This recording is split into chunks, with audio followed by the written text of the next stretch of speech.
Welcome to this short video of places in a Catholic church. This part of the church I'm standing in right now is part of St. Anne's Catholic Church, and it is the vestibule, or the narthex. That's what we call those, either one of those two words. Sometimes they're small, sometimes they're a little bit larger. They are the place where we transition from the outside secular world and elements into the inside world, more spiritual world. In the narthex, like I said, it may be big or it may be small. Ours is just a regular small narthex, but transitions us from the outside into the church. And as we go from the outside into the church, we enter into a portion called the nave.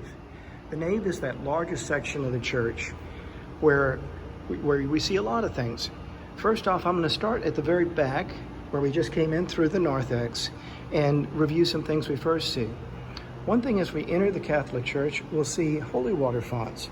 These are usually filled with holy water, and we will make the sign of the cross with this water over ourselves, reminding ourselves of the baptism and our entry into our Christian faith. We'll also find at the back, often in the back will be the place where the baptismal font is kept. In our case, it may be moved up to the front, or it would be back in the back, but often it's in the back, signifying our entry into the faith. We also may find extra holy water in this urn, where people, if they would like to take that sacramental home, can take that home with them. Not the urn, but fill up a little jar or fill up a little container with. We have stairs that go on up to the choir loft. And then on the other side here, we have the cry room. The cry room, is, as you figure out, is a place where people can attend Mass and still tend to children that are a little bit more restless. In our choir room, we have a confessional, and sometimes you may see it in the outside of the cry room. Sometimes the cry room is used for double purposes. That in the confessional, you have a side for the priest that sits on that side, and a side for the penitent. We also have the option of a face-to-face a confession as well. As we come back into the main nave part of the church, we find a couple of other things. One of them is the clock, very important.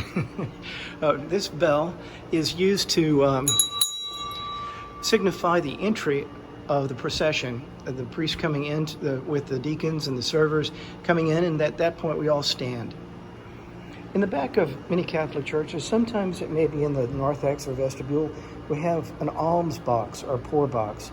That's a chance for people to give spare change or more, if they can, to the poor, and it's earmarked only for the poor. Now, as we step out and enter into the area, we see we've got pews. Pews are something that are actually fairly modern in certain ways, because we didn't have pews in our churches until about the Reformation. It was the tradition to stand, or maybe they'd have some seating around the areas for the elderly or disabled. But luckily now we have pews to sit down and take in the homily and the readings. We also see stained glass. We love to decorate or adorn our churches with beautiful stained glass, often that bring to mind spiritual ideas. In this case, we have stained glass windows that commemorate or talk about, that remind us of the 7 sacraments. You'll also see on the walls these paintings here. Sometimes they're just a Roman numeral and a cross. Sometimes they're depictions we can see, but no matter what form they are, these are called the Stations of the Cross. It allows us to make a spiritual journey of Christ as he did in Jerusalem to his crucifixion and burial without having to leave town. We can do that right here inside our church. Often stained glass may be showing scenes of the life of Jesus or the life of the Blessed Virgin Mary. They may be saints or angels as well.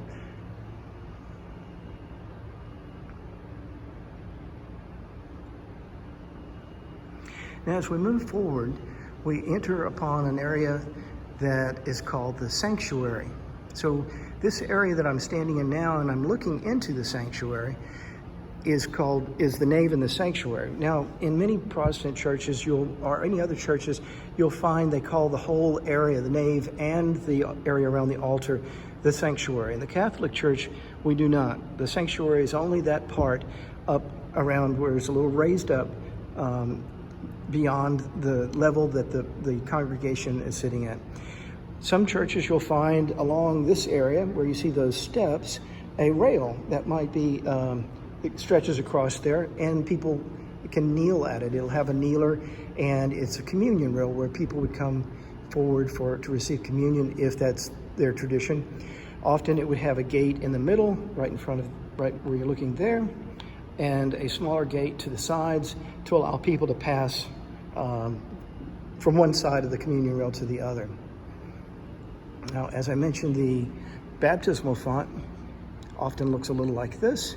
It may be up where this one is, or it may be back to the back of the church where I'd mentioned before. Next to it is the Paschal candle. The Paschal candle reminds us that Christ is the light of the world, and he rose from the dead for us. Notice that it has the year 2020. Each Easter, a new Paschal candle is blessed and lit.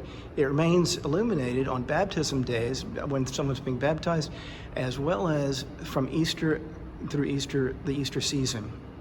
Notice I mentioned the stained glass. There's one of the angels there.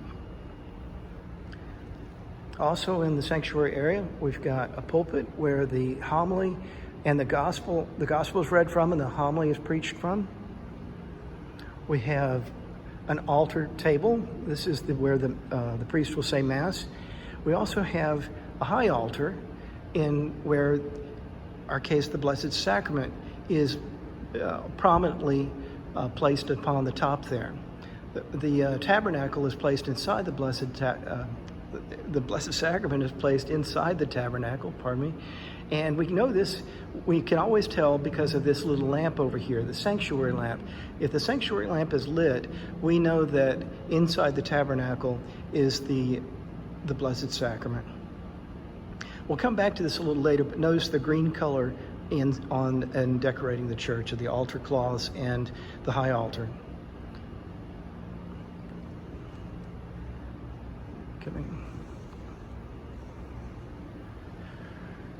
On this side, we have the place where the priest sits. The fancy name for it is sedia, but you don't need to know that one.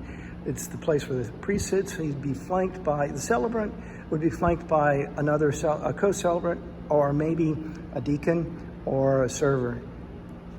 We also have a statue of St. Joseph. Typically in our churches, side altars or side pieces like this will be the Blessed Virgin Mary and St. Joseph, sometimes the Blessed Virgin Mary and the Sacred Heart of Jesus.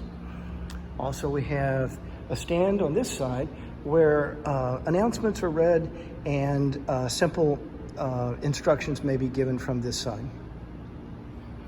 We have a crucifix in the Catholic Church. We always have a crucifix. And sometimes it's usually prominent and centered like the tabernacle, but sometimes it may be aside, or a smaller one may be on the high altar, but we always have the crucifix, not just a cross. As we come back, we'll notice next to the sanctuary lamp, we've got the processional cross. And the processional cross is used, obviously, in processions, whether they're inside the church or outside the church. And then also we have the Blessed Virgin Mary statue there and the flag. Also, we've got two flags. We've got the United States, flag of the United States, and the church flag in here. As I mentioned, we have also a stained glass referring to the saints. That's St. Charles Borromeo. There is St. Joseph and St. Anthony.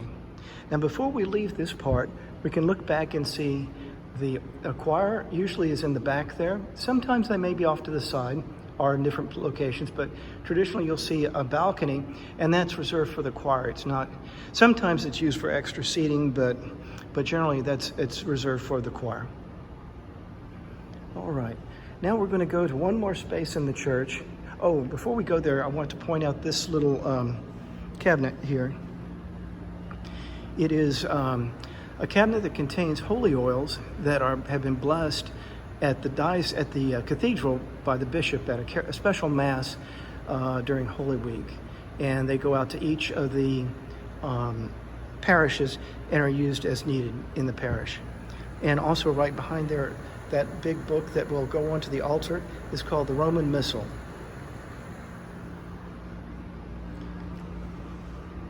Now, if we pass behind the high altar here, we enter into a little room called the sacristy.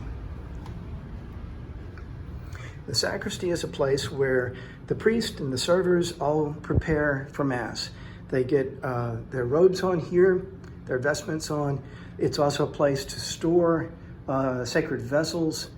We have a little refrigerator that keeps the water and wine. We have the bread that's used for the communion, for the Eucharist, as well as altar cloths that are in that linen press there. Now, we have also, you'll notice as the seasons and times change, the priest will wear maybe a different color. And we'll talk about that in Seasons of the Church, but this is a chasuble and stole that the priest would wear for Mass. And they're kind of color-coded to go with the season of the year. The green is for seasons called ordinary time. But as you might have guessed, we have other seasons as well. We have Easter.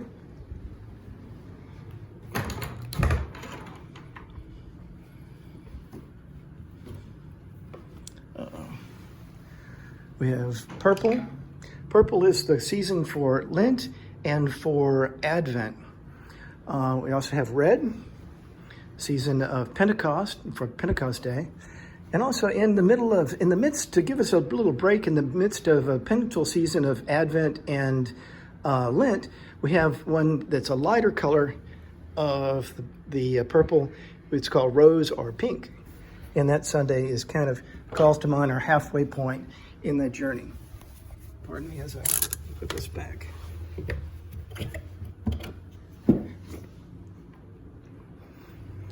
One other thing we have in the sacristy, in addition to the altar linens and sacred vessels, we have a sink that's not a regular sink. We have a sink that goes not into the sewer but into the ground. We do not dispose of sacred articles by just tossing them into the drain.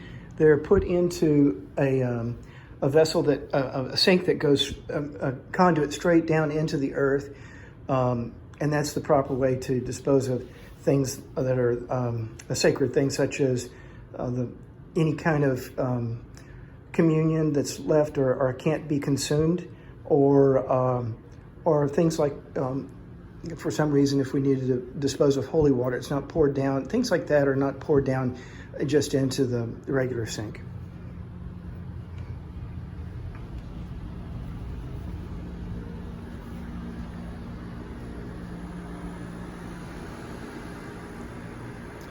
And as we come back out, we see the nave of the church, the narthex, as a view from the sanctuary.